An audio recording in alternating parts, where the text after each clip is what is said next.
એક ભાઈએ લાડુની બાધા લીધી ને એક જગ્યાએ જમવા ગયો, લાડુની બાધા હતી, એક જગ્યાએ જમવા ગયો તો થાળીમાં ખાલી લાડુ જ આવ્યા. હવે ભૂખ લાગેલી, બપોરનો 1 વાગી ગયો, એને વિચાર કર્યો કે અરે રે હવે હું શું કરું, ભૂખ લાગી છે બહુ, અને ખાલી લાડુ જ છે, બીજું કઈ છે નહીં, હવે કરવું શું? પછી મનમાં વિચાર કર્યો કે મેં બાધા લીધી ક્યાં કોઈને ખબર છે. લે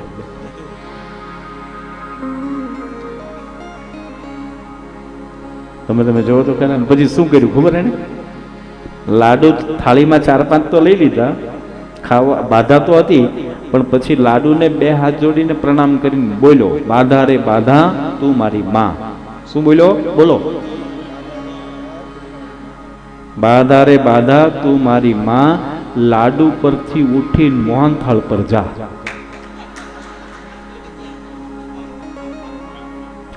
લાડુની બાધા છોડી દીધી, ક્યાં જતો રહ્યો? બીજી વખત ખાલી મોહનથાળ જ આવ્યો, સેમ રિપીટ. કહેવાનો અર્થ એ આ બધા જ વ્રતો નિયમો આપણા માત્ર ને માત્ર ફોર્માલિટીના છે.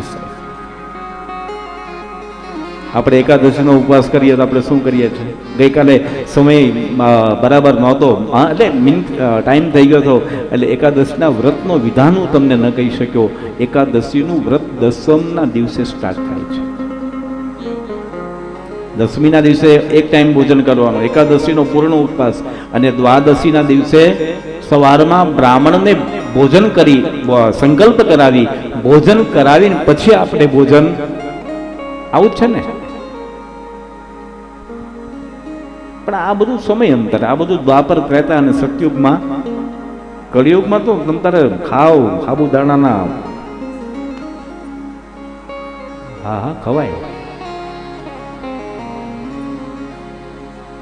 સિંગોડાનો શીરો, રાજગરાની, બોલો કેટલી વસ્તુ, બટાકાની,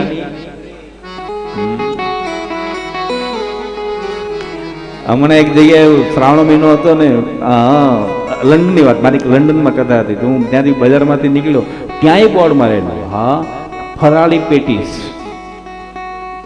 કેવી? હવે બાકી શું રહ્યું મને બતાવો? મેં તો એક જગ્યાએ પાણીપુરી ખાધી ફરાળી.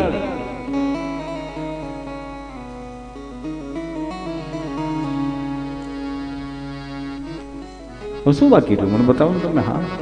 હા તો 24 કલાક ઉપવાસ હોય તો શું થઈ ગયું? ના પાડી છે સાહેબ. એ ઠીક છે, આપણા મનની તસલ્લી માટે આપણે એકાદશી કરીએ અને ઉપવાસ કરીએ, એની સાથે મને વાંધો, તમે જેમ કરતા હો એમ કરજો, પણ જો શરીર અનુકૂળ હોય ને તમે ખરા અર્થમાં આ ઉપવાસ કરવાના હો તો ઠીક છે, આખા દિવસમાં એકાદ ફળ અને એકાદ અડધો ગ્લાસ દૂધનો, હા સિંગોડાનો શીરો ખાવાનો, રાજગરાની પૂરી, બટાકાની સૂકી ભાજી, કઢી, હા આ બધું ખાઈ લો. દાળ ભાત શાક રોટલી ખાઈ લો ને.